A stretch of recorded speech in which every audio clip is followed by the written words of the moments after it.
बस इसमें सालों पहले एक नगर में भीमा नामक राजा का शासन हुआ करता था। वह दिल का बहुत अच्छा और अपनी प्रजा को खुश रखने वाला राजा था।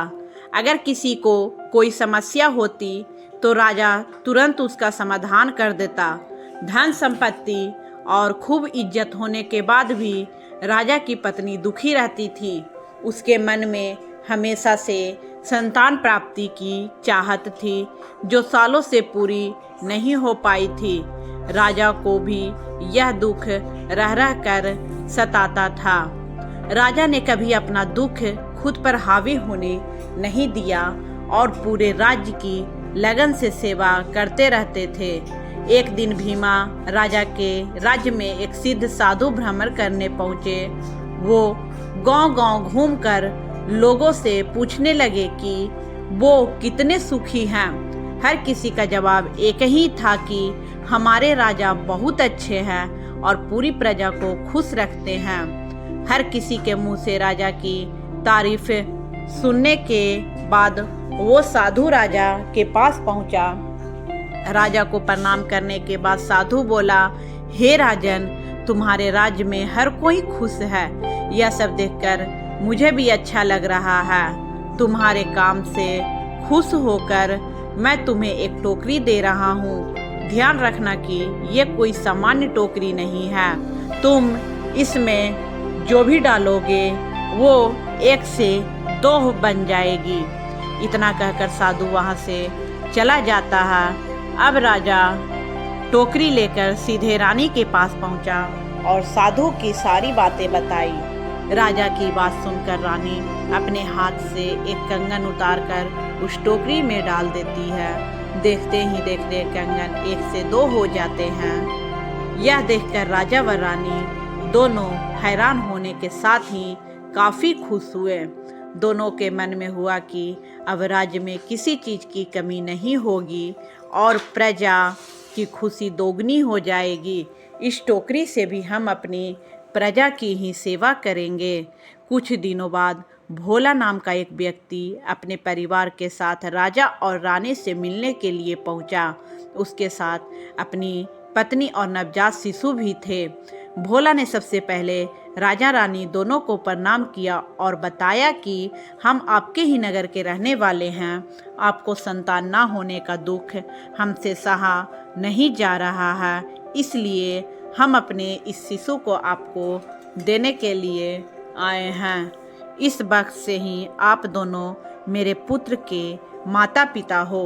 भोला की बात पर राजा के कुछ बोलने से पहले ही रानी ने नवजात को अपनी गोदी में उठा लिया। रानी ने भोला और उसकी पत्नी सुलेखा को धन्यवाद कहा। इन सब के बीच राजा कुछ कह नहीं पाए। राजा को पुत्र मिलने की खुशी तो थी ही, लेकिन वो भोला और सुलेखा के लिए परेशान थे। राजा को पता था कि पुत्र ना होने से भी अधिक दुख उसे पैदा करके किसी को दे देने से होता है।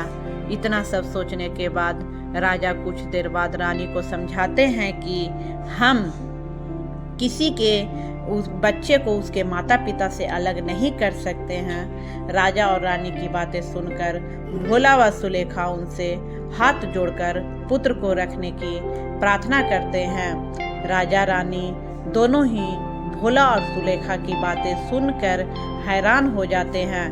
तब राजा ने सीधे भोला से पूछा, आखिर क्या बात है? तुम अपने बच्चे को अपने साथ रखने की बात सुनकर दुखी हो जाते हो। साफ साफ कहो, क्या परेशानी है? राजा की बातों का जवाब देते हुए भोला कहता है, हमारे बच्चे को श्राप है कि अगर वो 12 दिन हमारे पास रहता है तो 13वें दिन उसकी मृत्यु हो जाएगी। आज हमारे बच्चे को हमारे साथ 12 दिन हो गए हैं। अगर हम कल इसे अपने पास रखेंगे तो इसकी मृत्यु हो जाएगी। राजा ने इस बारे में सोचने के लिए थोड़ा समय मांगा और भोला व सुलेखा को कुछ देर राजमहल में आराम करने के लिए कहा। फिर राजा भी इस बारे में सोचने के लिए अपने कक्ष में गए और रानी बच्चे को गोद में लेकर राजा के पीछे चलने लगी। कक्ष में पहुंचकर रानी ने राजा से पूछा, आप आखिर इतने परेशान क्यों हैं?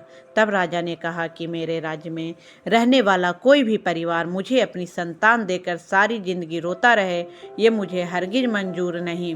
रानी की बात सुनकर राजा की बात सुनकर रानी भी इस बारे में सोचने लगी। तभी रानी महाराज से बोली, क्यों ना हम इस बच्चे को टोकरी में डालकर 1 से 2 ले, फिर इस बच्चे को हम रख लेंगे और दूसरे बच्चे को भोला व सुलेखा को सौंप देंगे। राजा यह सुनकर खुश हो गए और जल्दी से बच्चे को टोकरी में रख दिया। टोकरी में रखते ही वो नवजात 1 से 2 हो गए। फिर रानी ने जिस नवजात को टोकरी में डाला उसे उठाती है और राजा दूसरे बच्चे को उठाता है। अब दोनों बच्चे को लेकर राजा रानी सीधे उस कमरे में पहुंचे जहां भोला और उसकी पत्नी आराम कर रहे थे। राजा ने अपनी गोद में लिए बच्चे को भोला को सौंपकर कहा, ये लो अपना बच्चा। राजा की बात सुनकर भोला और सुलेखा निराश हो गए। तभी राजा ने टोकरी के बारे में उन दोनों को बताते हुए कहा कि अब ये बच्चा श्राप मुक्त हो गया है। आपके ने जिस बच्चे को श्राप मिला था वो रानी के पास है। आप दोनों इस शिशु को ले जाएं और इसकी अच्छे से देखभाल करें। राजा की पूरी बात सुनने के बाद भोला और उसकी पत्नी खूब खुश हुए और बच्चे को लेकर चले गए। राजा और रानी भी बच्चा पाकर खुश थे। उन्होंने खूब अच्छी तरह से बच्चे का पालन पोषण किया। वो बच्चा भी बड़ा होकर एक अच्छा राजकुमार बना और माता पिता व राज का नाम रोशन किया। तो इस कहानी से हमें यह सीख मिलती है कि खुद को दुख होने के बाद भी दूसरों की भलाई के बारे में सोचना ही इंसानियत और इंसान का सबसे बड़ा धर्म है। तो ये कहानी आपको कैसा लगा हमें कमेंट बॉक्स में ज़रूर बताएं। तो आप लोग अभी तक इसे सब्सक्राइब नहीं किया तो सब्सक्राइब कर दें।